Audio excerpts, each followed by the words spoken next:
स्वागत है आप सभी का आज की क्लास में। कल मैंने आपको ऑस्मोटिक प्रेशर से रिलेटेड कुछ छोटे छोटे कॉन्सेप्ट बताए थे जो आपके एग्जाम में काफ़ी बेनिफिशियल हो सकते हैं।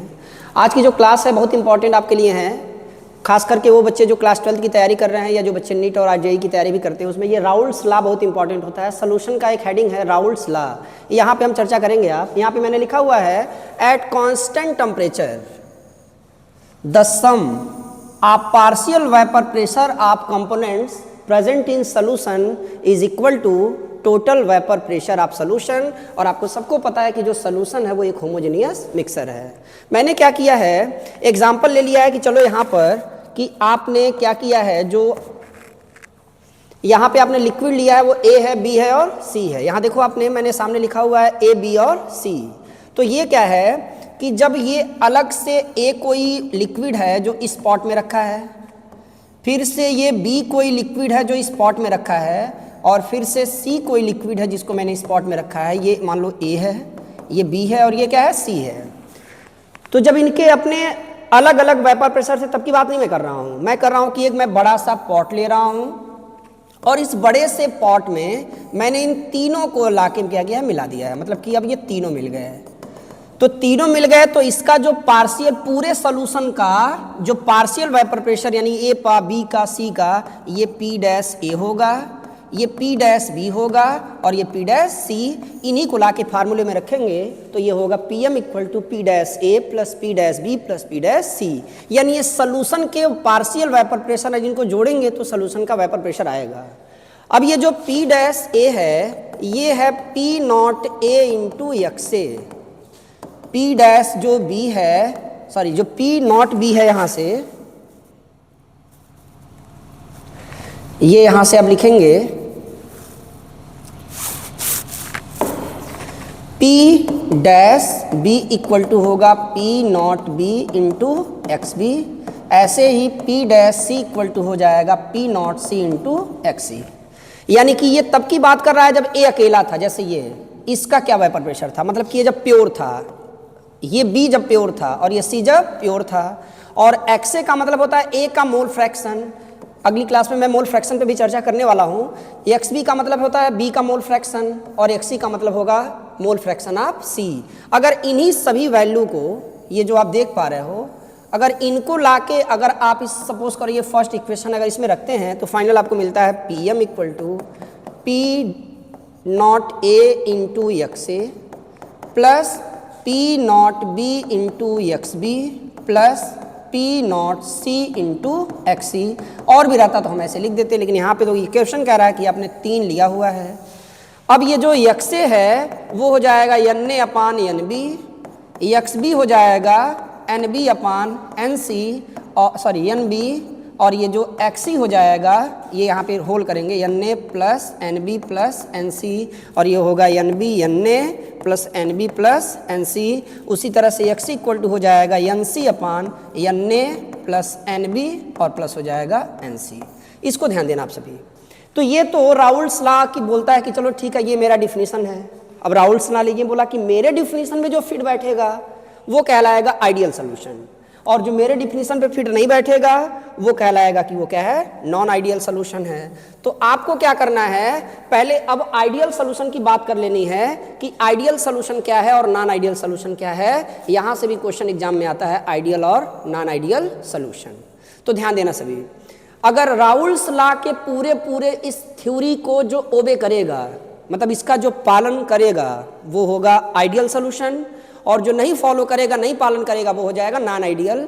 तो फिर सोल्यूशन हो जाएंगे 2 तरह के, एक हो जाएगा आइडियल सोल्यूशन और एक हो जाएगा नॉन आइडियल, और ये होगा सोल्यूशन। आपको सबको पता है कि अगर हम एक आइडियल सोल्यूशन की बात करें तो आइडियल सोल्यूशन में आ सकता है ऐसा कोई कंपाउंड जिनका नेचर,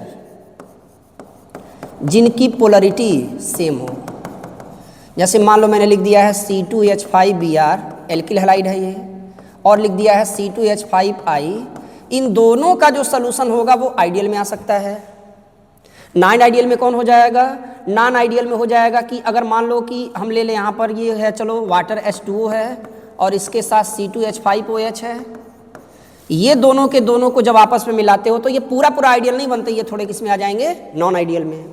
तो अब आइडियल और नॉन आइडियल है, होता ऐसा क्यों है कि क्यों ये हो जाते हैं, इसको आप इस फिगर से समझ सकते हो कि अगर मान लो कि कुछ इस तरह से आया इसका, ये P वेपर प्रेशर मान लो एक्सपेरिमेंटल है और ये वेपर प्रेशर मान लो थ्योरेटिकल है।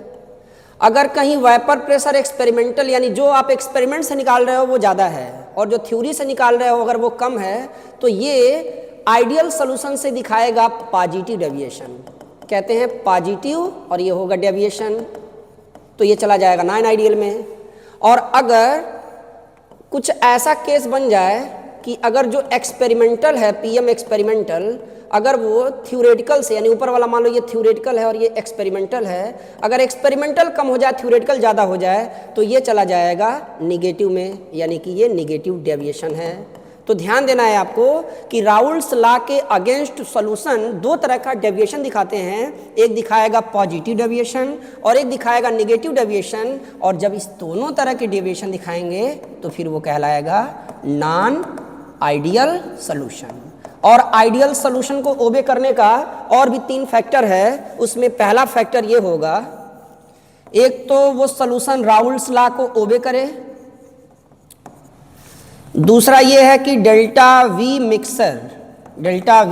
मिक्सर की जो वैल्यू है, डेल्टा V मिक्सर की वैल्यू क्या हो, वो हो जाए 0, यानी कि दो अलग अलग अगर आपने सब्सटेंस को अलग अलग रखा है और दोनों को मिला के बड़े से पॉट में अगर भर रहे हो तो वॉल्यूम में कोई चेंजेस ना आए।